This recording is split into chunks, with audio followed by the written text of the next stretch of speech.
بنی اسرائیل میں ایک شخص کی موت واقع ہوئی. اس نے اپنی ساری زندگی گناہوں میں گزاری تھی.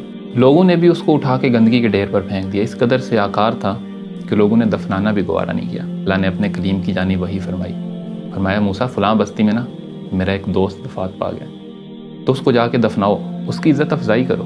سیدنا موسیٰ علیہ السلام جب اس بستی میں گئے تو دیکھا لوگوں نے تو اسے کوڑے کے ڈھیر پر پھینکا ہوا ہے. تو آپ نے لوگوں سے پوچھا تو لوگ کہنے لگے حضور یہ تو بڑا گناہ گار ہے، یہ تو سیاکار ہے، اس کی تو ساری زندگی گناہوں سے کالی ہے، تو ہم نے تو اس کو دفنایا بھی نہیں.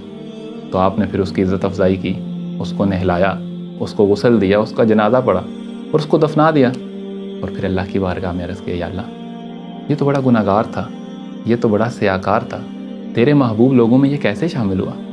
وہ کون سا اس کا ایسا عمل ہے کہ تو نے اس کو اپنا محبوب بنا رکھا تھا؟ تو اللہ نے ارشاد فرمایا، اللہ عز و جل نے فرمایا کہ موسیٰ ایک دن یہ تورات کی تلاوت کر رہا تھا، تو تلاوت کے دوران اس میں میرے حبیب کا نام آیا، تو اس کے دل میں محبت پیدا ہوئی، تو اس نے میرے حبیب کا نام چوم کر اپنی آنکھوں سے لگایا. کیا یہ کافی نہیں ہے کہ میں اس کے سارے گناہ بخش دوں؟